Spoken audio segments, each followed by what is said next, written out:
JKR അക്കാഡമിയിലേക്ക് എല്ലാവർക്കും ഒരിക്കൽ കൂടി സ്വാഗതം. അതിൽ തന്നെ റിക്വസ്റ്റ് ഉണ്ട്, നിങ്ങൾ ആദ്യമായിട്ടാണ് ചാനൽ കാണുന്നതെങ്കിലോ ഇതുവരെ സബ്സ്ക്രൈബ് ചെയ്തിട്ടില്ല എങ്കിലോ ഇന്ന് തന്നെ സബ്സ്ക്രൈബ് ചെയ്യുക. അതോടൊപ്പം തന്നെ ബെൽ ബട്ടൺ ക്ലിക്ക് ചെയ്താൽ മാത്രമേ ഞാൻ ക്ലാസ്സുകൾ അപ്പോൾ തന്നെ നിങ്ങൾക്ക് നോട്ടിഫിക്കേഷനിൽ ലഭ്യമാവുകയുള്ളൂ.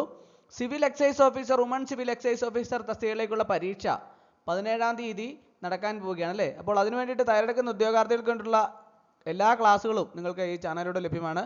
ക്ലാസ്സുകളെല്ലാം തന്നെ പ്ലേലിസ്റ്റ് അപ്ഡേറ്റ് ചെയ്യുന്നുണ്ട്. പുതുതായിട്ട് ജോയിൻ ചെയ്യുന്ന ഉദ്യോഗാർത്ഥികളെ സംബന്ധിച്ചിടത്തോളം പ്ലേലിസ്റ്റ് ക്ലിക്ക് ചെയ്ത ക്ലാസ്സുകളെല്ലാം തന്നെ നിങ്ങൾക്ക് ലഭ്യമാവുന്നതാണ്. അതോടൊപ്പം ഇതിൻ്റെ ഈ തസ്തികയിലേക്ക് അപേക്ഷ സമർപ്പിച്ച ഉദ്യോഗാർത്ഥികൾക്ക് വേണ്ടിയുള്ള റാങ്ക് ഫയൽ ലഭ്യമാണ്. റാങ്ക് ഫയൽ ആവശ്യമുള്ള ഉദ്യോഗാർത്ഥികൾ ഉടൻ തന്നെ കോൺടാക്ട് ചെയ്യുക. ഡിസ്ക്രിപ്ഷൻ ബോക്സിൽ ഞാൻ നമ്പർ കൊടുത്തിട്ടുണ്ട്. നിങ്ങൾക്ക് എന്നെ കോൺടാക്ട് ചെയ്താൽ റാങ്ക് ഫയൽ മെയിൽ വഴിയോ വാട്സപ്പ് വഴിയോ അയച്ചു നൽകുന്നതാണ്. അപ്പോൾ ഇന്ന് നമ്മൾ സ്പെഷ്യൽ ടോപ്പിക്സിൻ്റെ വളരെ പ്രധാനപ്പെട്ട പ്രീവിയസ് ക്വസ്റ്റ്യനുകളാണ് ഇന്നത്തെ ക്ലാസ്സിൽ നമ്മൾ ഡിസ്കസ് ചെയ്യാൻ പോകുന്നത്. നമുക്ക് ക്ലാസ്സിലേക്ക് കിടക്കുക. ആദ്യത്തെ ക്വസ്റ്റ്യൻ നോക്കാം. എക്സൈസ് ഡ്യൂട്ടി താഴെ പറയുന്നവയിൽ ഏതിന്മേലാണ് ചുമത്തുന്നത്? എക്സൈസ് ഡ്യൂട്ടി താഴെ പറയുന്നവയിൽ ഏതിന്മേലാണ് ചുമത്തുന്നത്? 4 ഓപ്ഷൻസ് താഴെ കൊടുത്തിട്ടുണ്ട് അല്ലേ. അതിൻ്റെ അകത്ത് ഏതിന്മേലാണ് എക്സൈസ് ഡ്യൂട്ടി ചുമത്തുന്നത് എന്നാണ് ചോദിച്ചിട്ടുള്ളത്. ഏതാണ് ശരി ഉത്തരം ഒന്ന് ആലോചിച്ച് നോക്കിയേ. ഏതാണ് ശരി ഉത്തരം? കണ്ടുപിടിച്ചോ? ഏതാണ്? ഓപ്ഷൻ സി ആണല്ലേ. രാജ്യത്തിനകത്ത് നിർമ്മിക്കുന്നതും ഉപഭോഗം ചെയ്യുന്നതുമായ സാധനങ്ങൾ, അതിനാണ് എക്സൈസ് ഡ്യൂട്ടി ചുമത്തുന്നത്.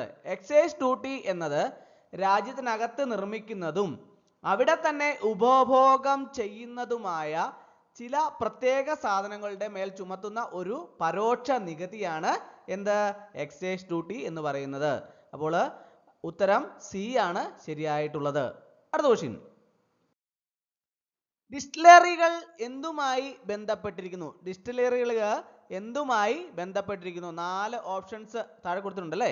അതിൻ്റെ അകത്ത് ഏതാണ് ഡിസ്റ്റിലറിയുമായിട്ട് ബന്ധപ്പെട്ടിട്ടുള്ളത് എന്ന് കണ്ടുപിടിക്കുക. ഒന്ന് ആലോചിച്ച് നോക്കിയേ. ഏതാണ് ശരി ഉത്തരം എന്ന് കണ്ടുപിടിച്ചോ? ഏതാണ്? ഓപ്ഷൻ ബി ആണല്ലേ. മദ്യം നിർമ്മിക്കുന്ന സ്ഥലം. ഡിസ്റ്റിലറികൾ പ്രധാനമായും മദ്യം വാറ്റിയെടുത്ത് നിർമ്മിക്കുന്ന സ്ഥലങ്ങളാണ് എന്ത്? ഡിസ്റ്റിലറികൾ. അപ്പോൾ ഡിസ്റ്റിലറികൾ എന്തുമായിട്ട് ബന്ധപ്പെട്ടിരിക്കുന്നു? മദ്യം നിർമ്മിക്കുന്ന സ്ഥലവുമായി ബന്ധപ്പെട്ടിരിക്കുന്നു. ആൻസർ ഏതാണ്? Option B. അടുത്ത ക്വസ്റ്റ്യൻ. വെയർഹൗസുകളുടെ പ്രധാന ധർമ്മം എന്താണ്? വെയർഹൗസുകളുടെ പ്രധാന ധർമ്മം എന്താണ്? 4 ഓപ്ഷൻസ് താഴെ കൊടുത്തിട്ടുണ്ട്. അതിൻ്റെ അകത്ത് ഏതാണ് വെയർഹൗസുകളുടെ പ്രധാന ധർമ്മം? എന്താണ്? ഓപ്ഷൻ സി ആണല്ലേ. ഉൽപ്പന്നങ്ങൾ സംഭരിക്കുന്ന സ്ഥലം. വെയർഹൗസുകൾ വിവിധ ഉൽപ്പന്നങ്ങൾ, പ്രത്യേകിച്ച് മദ്യം പോലുള്ളവ സംഭരിക്കുന്നതിനും സൂക്ഷിക്കുന്നതിനും ഉപയോഗിക്കുന്നു.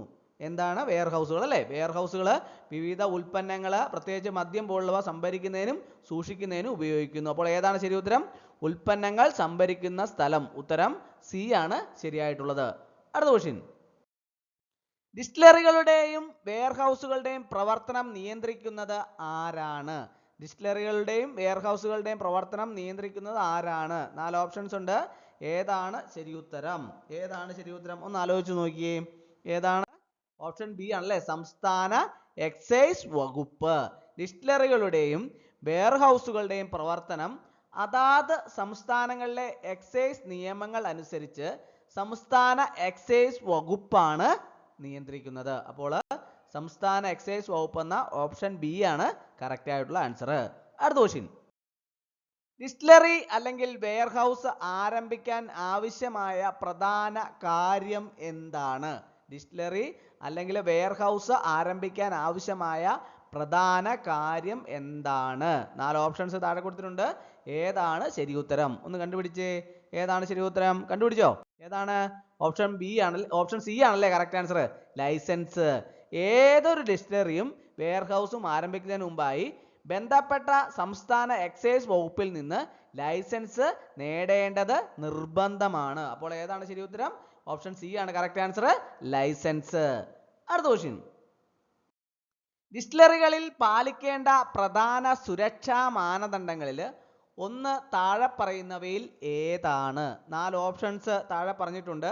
അതിൻ്റെ അകത്ത് ഡിസ്റ്റിലറികളിൽ പാലിക്കേണ്ട പ്രധാന സുരക്ഷാ മാനദണ്ഡങ്ങളിൽ ഒന്ന് താഴെ പറയുന്നുണ്ട്. അതിൽ ഏതാണ് എന്നാണ് ചോദിച്ചിട്ടുള്ളത്. ഏതാണ് ശരി ഉത്തരം? കണ്ടുപിടിച്ചോ? ഏതാണ് ശരി ഉത്തരം? ഓപ്ഷൻ ബി ആണല്ലേ. മതിയായ അഗ്നിശമന സംവിധാനങ്ങൾ സ്ഥാപിച്ചിരിക്കണം. മതിയായ അഗ്നിശമന സംവിധാനങ്ങൾ സ്ഥാപിച്ചിരിക്കണം. ഡിസ്റ്റിലറികളിൽ തീ പിടിക്കാനുള്ള സാധ്യതകളൊക്കെ വളരെ കൂടുതലാണ് അല്ലേ? അതിനാൽ മതിയായ അഗ്നിശമന സംവിധാനങ്ങൾ സ്ഥാപിക്കുകയും അവ കൃത്യമായി പ്രവർത്തിക്കുന്നുണ്ടെന്ന് ഉറപ്പാക്കുകയും ചെയ്യേണ്ടത് സുരക്ഷാ മാനദണ്ഡങ്ങളിൽ പ്രധാനമാണ്. അപ്പോൾ ഓപ്ഷൻ ബി ആണ് കറക്റ്റ് ആൻസർ. അടുത്ത ക്വസ്റ്റ്യൻ, വെയർ ഹൗസുകളിൽ സൂക്ഷിച്ചിരിക്കുന്ന മദ്യത്തിന്റെ കണക്കുകൾ ആര് സൂക്ഷിക്കണം? ഈ വെയർ ഹൗസുകളിലൊക്കെ സൂക്ഷിച്ചിരിക്കുന്ന മദ്യത്തിന്റെ കണക്കുകൾ അത് ആരാണ് സൂക്ഷിക്കേണ്ടത്? 4 ഓപ്ഷൻസ് താഴെ കൊടുത്തിട്ടുണ്ട്. അതിൻ്റെ അകത്ത് ഏതാണ് ശരി ഉത്തരം? ഒന്ന് ആലോചിച്ച് നോക്കിയേ, ഏതാണ് ശരി ഉത്തരം എന്ന്. ഓപ്ഷൻ ബി ആണല്ലേ, എക്സൈസ് ഉദ്യോഗസ്ഥനാണല്ലേ. വെയർ ഹൗസുകളിൽ സൂക്ഷിച്ചിരിക്കുന്ന മദ്യത്തിന്റെ അളവ്, വരവ്, ചിലവ് എന്നിവയുടെ കൃത്യമായ കണക്കുകൾ എക്സൈസ് വകുപ്പ് നിയോഗിച്ചിട്ടുള്ള ഉദ്യോഗസ്ഥൻ സൂക്ഷിക്കണം. ഇത് നികുതി വെട്ടിപ്പ് തടയുന്നതിന് സഹായിക്കും. അപ്പോൾ ഓപ്ഷൻ ബി ആണ് ശരിയായ ഉത്തരം. അടുത്ത ക്വസ്റ്റ്യൻ, ഡിസ്റ്റിലറിയിൽ നിന്ന് വെയർ ഹൗസിലേക്ക് മദ്യം കൊണ്ടുപോകുമ്പോൾ എന്താണ് പ്രധാനമായും ശ്രദ്ധിക്കേണ്ടത്? ഡിസ്റ്റിലറികളിൽ നിന്ന് വെയർ ഹൗസിലേക്ക് മദ്യം കൊണ്ടുപോകുമ്പോൾ എന്താണ് പ്രധാനമായും ശ്രദ്ധിക്കേണ്ടത്? 4 ഓപ്ഷൻസ് ഉണ്ട്. അതിൻ്റെ അകത്ത് ഏതാണ് ശരിയായിട്ടുള്ള ഉത്തരം? കണ്ടുപിടിച്ചോ, ഏതാണ് ശരി ഉത്തരം? ഓപ്ഷൻ സി ആണല്ലേ, മതിയായ രേഖകളും സുരക്ഷയും ഉണ്ടായിരിക്കണം. മതിയായ രേഖകളും സുരക്ഷയും ഉണ്ടായിരിക്കണം. ഡിസ്റ്റിലറിയിൽ നിന്ന് വെയർ ഹൗസിലേക്ക് മദ്യം കൊണ്ടുപോകുമ്പോൾ അതിന് മതിയായ രേഖകൾ, അതായത് പെർമിറ്റ്, ഇൻവോയ്സ് തുടങ്ങിയവ ഉണ്ടായിരിക്കണം. കൂടാതെ സുരക്ഷ ഉറപ്പാക്കാനുള്ള നടപടികളും സ്വീകരിക്കണം. അപ്പോൾ ഓപ്ഷൻ സി ആണ് കറക്റ്റായ ഉത്തരം. അടുത്ത ക്വസ്റ്റ്യൻ, ബോണ്ടഡ് വെയർ ഹൗസ് എന്നാൽ എന്താണ്? നിങ്ങൾ കേട്ടിട്ടുണ്ടോ ഈ ബോണ്ടഡ് വെയർ ഹൗസ് എന്ന്? അത് എന്താണ് എന്നാണ് ചോദിച്ചിട്ടുള്ളത്. ഈ 4 ഓപ്ഷൻസിനകത്ത് ഏതാണ് ശരി ഉത്തരം? ഒന്ന് ആലോചിച്ച് നോക്കിയേ, ഏതാണ്? ഓപ്ഷൻ സി ആണല്ലേ, നികുതി അടയ്ക്കാത്ത ഉൽപ്പന്നങ്ങൾ സൂക്ഷിക്കുന്ന വെയർ ഹൗസ്, അതാണ് ബോണ്ടഡ് വെയർ ഹൗസ്. ബോണ്ടഡ് വെയർ ഹൗസുകളിൽ നികുതി അടയ്ക്കാത്ത ഉൽപ്പന്നങ്ങളാണ് സൂക്ഷിക്കുന്നത്. ഈ ഉൽപ്പന്നങ്ങൾ വെയർ ഹൗസിൽ നിന്ന് പുറത്തേക്ക് പോകുമ്പോൾ നികുതി അടച്ചാൽ മതിയാകും. അപ്പോൾ ബോണ്ടഡ് വെയർ ഹൗസ് എന്നാൽ എന്താണ്? നികുതി അടയ്ക്കാത്ത ഉൽപ്പന്നങ്ങൾ സൂക്ഷിക്കുന്ന വെയർ ഹൗസ് ആണ് ഈ ബോണ്ടഡ് വെയർ ഹൗസ് എന്നാൽ. അപ്പോൾ ഈ ബോണ്ടഡ് വെയർ ഹൗസുകളിൽ നികുതി അടയ്ക്കാത്ത ഉൽപ്പന്നങ്ങളാണ് സാധാരണഗതിയിൽ സൂക്ഷിക്കുന്നത്. ഈ ഉൽപ്പന്നങ്ങൾ വെയർ ഹൗസിൽ നിന്ന് പുറത്തേക്ക് പോകുമ്പോൾ നികുതി അടച്ചാൽ മതിയാകും. അടുത്ത ക്വസ്റ്റ്യൻ, ഡിസ്റ്റിലറി നിയമങ്ങൾ ലംഘിച്ചാൽ ഉണ്ടാകുന്ന ഒരു പ്രധാന ശിക്ഷ എന്തായിരിക്കും? ആർക്കൊക്കെ അറിയാം ഈ ഡിസ്റ്റിലറി നിയമങ്ങൾ ലംഘിച്ചാൽ ഉണ്ടാകുന്ന ഒരു പ്രധാന ശിക്ഷ എന്തായിരിക്കുമെന്ന്? 4 ഓപ്ഷൻസ് ഉണ്ട്. ഏതാണ് ശരി ഉത്തരം? ഒന്ന് ആലോചിച്ച് നോക്കിയേ, ഏതാണ് ശരി ഉത്തരം? ഓപ്ഷൻ സി ആണല്ലേ, ലൈസൻസ് റദ്ദാക്കും. ഡിസ്റ്റിലറി നിയമങ്ങൾ ഗുരുതരമായി ലംഘിച്ചാൽ ബന്ധപ്പെട്ട സ്ഥാപനത്തിന്റെ ലൈസൻസ് റദ്ദാക്കാനുള്ള സാധ്യതയുണ്ട്. ഇത് സ്ഥാപനത്തിന്റെ പ്രവർത്തനം തന്നെ ഇല്ലാതാക്കിയേക്കും. അപ്പോൾ അതുകൊണ്ട് ഡിസ്റ്റിലറി നിയമങ്ങൾ ലംഘിച്ചാൽ ഉണ്ടാകുന്ന പ്രധാന ശിക്ഷ എന്താണ്? ലൈസൻസ് റദ്ദാക്കും. ഓപ്ഷൻ സി ആണ് കറക്റ്റ് ആൻസർ. അടുത്ത ക്വസ്റ്റ്യൻ, ഒരു ഡിസ്റ്റിലറി സ്ഥാപിക്കുന്നതിന് ആവശ്യമായ പ്രധാന അനുമതികളിൽ ഒന്ന് താഴെ പറയുന്നവയിൽ ഏതാണ്? ഒരു ഡിസ്റ്റിലറി സ്ഥാപിക്കുന്നതിന് ആവശ്യമായ പ്രധാന അനുമതികളിൽ ഒന്ന് താഴെ പറയുന്നുണ്ട്. ആ 4 ഓപ്ഷൻസിനകത്ത് ഏതാണ് എന്നാണ് ചോദിച്ചിട്ടുള്ളത്. ഏതാണ്? നിങ്ങളൊന്ന് ആലോചിച്ച് നോക്കിയേ, ഏതാണ് ശരി ഉത്തരമെന്ന് കണ്ടുപിടിച്ചോ, ഏതാണ് ശരി ഉത്തരം? ഓപ്ഷൻ ബി ആണല്ലേ, മലിനീകരണ നിയന്ത്രണ ബോർഡിന്റെ അനുമതി.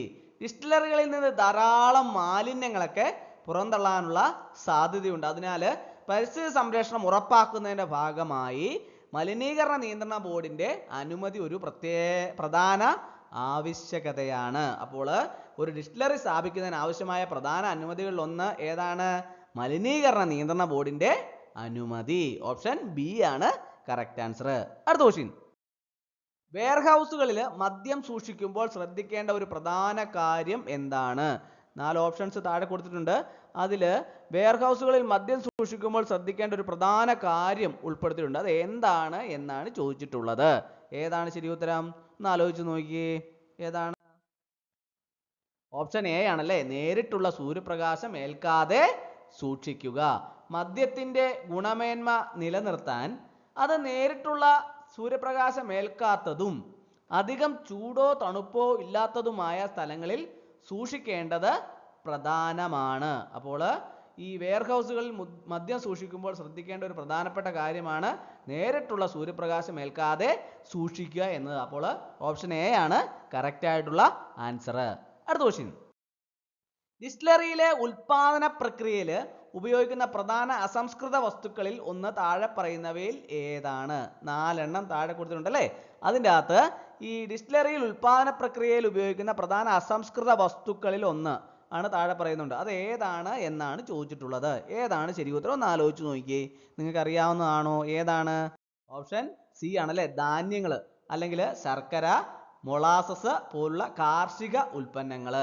മദ്യം നിർമ്മിക്കുന്നതിന് പ്രധാനമായിട്ടും ധാന്യങ്ങൾ, ശർക്കര, മൊളാസസ് തുടങ്ങിയ കാർഷിക ഉൽപ്പന്നങ്ങളാണ് അസംസ്കൃത വസ്തുക്കളായിട്ട് ഉപയോഗിക്കുന്നത്. അപ്പോൾ ഡിസ്റ്റിലറിയിൽ ഉൽപാദന പ്രക്രിയയിൽ ഉപയോഗിക്കുന്ന പ്രധാന അസംസ്കൃത വസ്തുക്കൾ ഒന്നാണ് ഏത്? ധാന്യങ്ങൾ. ഓപ്ഷൻ സി ആണ് കറക്റ്റ് ആൻസർ. അടുത്ത ക്വസ്റ്റ്യൻ. വെയർഹൗസിൽ നിന്ന് മദ്യം പുറത്തേക്ക് കൊണ്ടുപോകുമ്പോൾ എന്ത് രേഖയാണ് പ്രധാനമായും വേണ്ടത്? ആർക്കൊക്കെ അറിയാം വെയർഹൗസിൽ നിന്ന് മദ്യം പുറത്തേക്ക് കൊണ്ടുപോകുമ്പോൾ എന്ത് രേഖയാണ് പ്രധാനമായും വേണ്ടതെന്ന്? 4 ഓപ്ഷൻസ് താഴെ കൊടുത്തിട്ടുണ്ട്. ഏതാണ് ശരി ഉത്തരം? നിങ്ങൾ കണ്ടുപിടിച്ചോ? ഏതാണ് ശരി ഉത്തരം? ഓപ്ഷൻ സി ആണല്ലേ, ഡെലിവറി ചെല്ലാൻ അല്ലെങ്കിൽ അനുമതി പത്രം. ഡെലിവറി ചെല്ലാൻ അല്ലെങ്കിൽ അനുമതി പത്രം. വെയർഹൗസിൽ നിന്ന് മദ്യം പുറത്തേക്ക് കൊണ്ടുപോകുമ്പോൾ അത് നിയമപരമാണെന്ന് ഉറപ്പാക്കുന്നതിനായിട്ട് ഈ ഡെലിവറി ചെല്ലാനോ അല്ലെങ്കിൽ ബന്ധപ്പെട്ട എക്സൈസ് വകുപ്പ് നൽകുന്ന അനുമതി പത്രമോ നിർബന്ധമായും ഉണ്ടായിരിക്കണം. അപ്പോൾ ഏതാണ് ശരി ഉത്തരം? ഓപ്ഷൻ സി അല്ലേ? അടുത്ത ക്വസ്റ്റ്യൻ. ഡിസ്റ്റിലറികളിലെ ജീവനക്കാർക്ക് താഴെ പറയുന്ന ഏത് കാര്യത്തെക്കുറിച്ച് അവബോധം ഉണ്ടായിരിക്കണം? 4 ഓപ്ഷൻസ് താഴെ കൊടുത്തിട്ടുണ്ട്. അതിൽ ഏത് കാര്യത്തെക്കുറിച്ചാണ് ഡിസ്റ്റിലറി ജീവനക്കാർക്ക് ശരിയായ അവബോധം ഉണ്ടായിരിക്കേണ്ടത്? ഏതാണ്? ഓപ്ഷൻ സി ആണല്ലേ, സുരക്ഷാ നടപടിക്രമങ്ങൾ. ഡിസ്റ്റിലറികളിൽ അപകട സാധ്യത ഏറെയുള്ള സ്ഥലങ്ങളാണ്. അതിനാൽ അവിടുത്തെ ജീവനക്കാർക്ക് പാലിക്കേണ്ട സുരക്ഷാ നിയമങ്ങളെയും അടിയന്തര സാഹചര്യങ്ങളെയും എങ്ങനെ നേരിടണമെന്നതിനെ കുറിച്ച് നല്ല അവബോധം ഉണ്ടായിരിക്കണം. അപ്പോൾ ഡിസ്റ്റിലറിയിലെ ജീവനക്കാർക്ക് എന്തിനെക്കുറിച്ചാണ് അവബോധം ഉണ്ടായിരിക്കേണ്ടത്? സുരക്ഷാ നടപടിക്രമങ്ങൾ. അപ്പോൾ ഏതാണ് ശരി ഉത്തരം? ഓപ്ഷൻ സി ആണ് കറക്റ്റ് ആൻസർ. അപ്പോൾ ഇന്നത്തെ ക്ലാസ് എല്ലാവർക്കും ഇഷ്ടമായെന്ന് വിചാരിക്കുന്നു. ഒരിക്കൽ കൂടി എന്ന് പറഞ്ഞു നിർത്തട്ടെ. നന്ദി, നമസ്കാരം.